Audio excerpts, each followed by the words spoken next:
Is this thing on?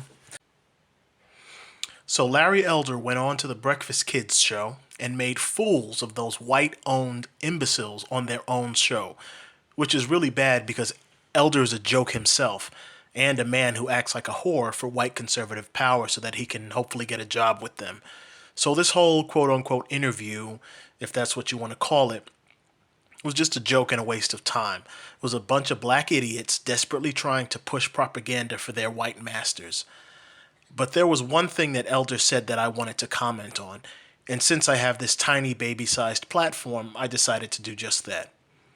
Larry Elder says that he wouldn't support reparations because there were slaves all over the world. And he then uses the pathetic racist go to point that there were slaves in Africa, so we shouldn't be going after the demonic whites in this country.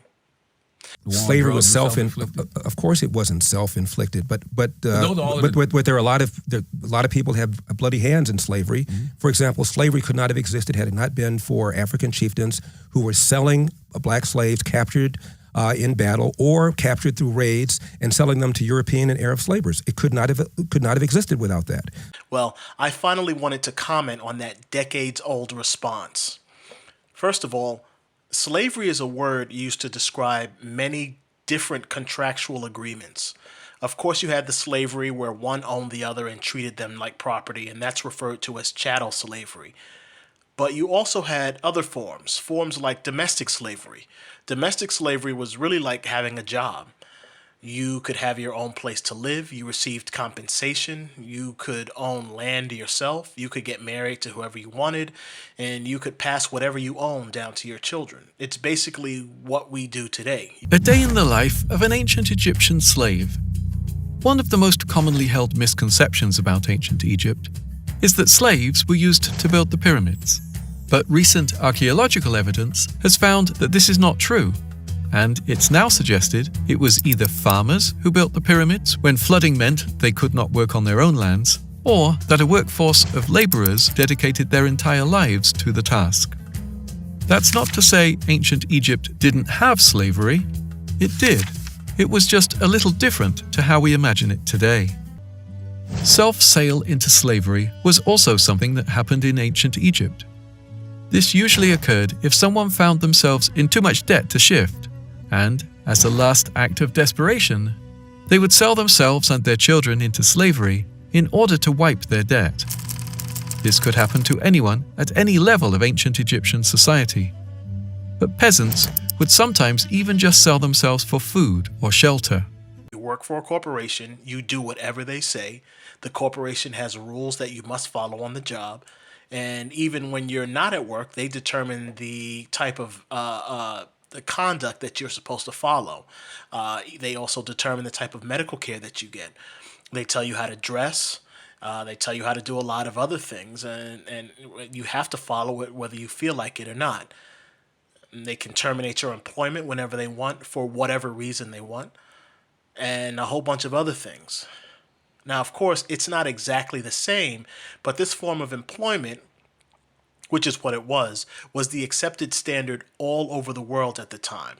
In Asia and Europe, this same type of template was followed for the employer/employee relationship. They didn't have corporations with HR departments back then. This is just how the wealthy and the poor worked together, the same way that it's done now. The wealthy hold the money, and if the poor want some of it, then you have to enter into some kind of contract with the wealthy to work for some of the money that they have. So while we may not think of it as ideal, this was the way things worked back then, before the employer-employee relationship evolved into what it is today. So when you hear about slavery in Africa, remember that slavery was just a word that was used to describe many different types of employer/employee relationships.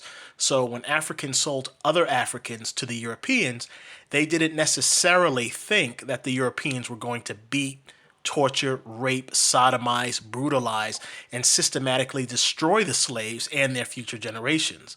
Many of the Africans probably thought they were doing what many corporations do today, selling the contract of an employee to someone else who needed an employee of their own. So when some ass clown tells you that Africans sold other Africans, always remember that back then, Slavery didn't always have the same meaning that it does today. So everybody has dirty hands here. That's why reparations is such a foolish thing. If you're going to get reparations from the 5% or so of white people that have some sort of generational connection to slavery, and that's all there is, then you need to go back to Africa and get money from African countries that were involved in the slave trade and in the Arab slave trade. Now, to address this, when we talk about wanting reparations for slavery, we're not talking about just the act of our ancestors being enslaved. We're really referring to the legacy of slavery. The way the Europeans treated us was inhumane, abnormal, and disturbing even for most of the Europeans who made homes in North America. So the wealthier Europeans had to come up with ways to demonize us to the public so that the masses would go along with the treatment of the African slaves. Propaganda, scientific articles, judicial policies, and many other things were put in place to make us appear like subhumans. And eventually, every European got on board with this whole Africans are animals lie. That led to systematic measures being put in place to keep the African slaves and their future generations down. Those measures and policies have been used all throughout our history to keep us from advancing, and many of them linger to this day. The justice system is a good example of this. Many, if not all, of the founding fathers not only thought blacks were inferior to whites, but they proudly spoke about this idea and they wrote books on it. Thomas Jefferson, for example, the man who lied and said he thinks all men are created equal, then went on to say that he thinks blacks are inferior to whites. And this can be found in a writing of his entitled Notes on the State of Virginia. I advance it, therefore, as a suspicion only, that the blacks, whether originally a distinct race or made distinct by time and circumstances, are inferior to the whites in the endowments both of body and mind. This unfortunate difference of color and perhaps of faculty is a powerful obstacle in the emancipation of these people. This kind of thought process was used by our national justice system when it came time to punish black people, and as a result, black people have been targeted in the worst way by our justice system, and that targeting continues to this day. That's why when the black community is accused of using a drug, our elected politicians on the right and the left work to create policies and laws that will target us and punish us. Unless we do something about that cadre of young people, tens of thousands of them, born out of wedlock, without parents, without supervision, without any structure, without any conscience developing, because they literally, I yield myself 3 more minutes, because they literally have not been socialized. They literally have not had an opportunity. We should focus on them now. If we don't, they will, or a portion of them will, become the predators 15 years from now. And Madam President, we have predators on our streets that society has, in fact, in part because of its neglect, created. Again, it does not mean because we created them that we somehow forgive them or do not take them out of society to protect my family and yours from them. They are beyond the pale, many of those people. Beyond the pale. But when the white community is accused of using a drug, well, then the nation declares that to be an epidemic. And that has to be treated with care and medical intervention. The CDC estimates that 88,000 Americans were lost to an overdose between August 2019 and August 2020, a 27% increase in the previous year, driven in part by rising isolation and financial insecurity. We need to meet this crisis with urgent action. The American Rescue Plan I signed into law provides $4 billion to support mental health and substance abuse disorder care.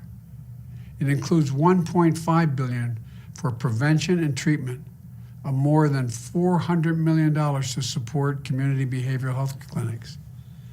And that's just the start.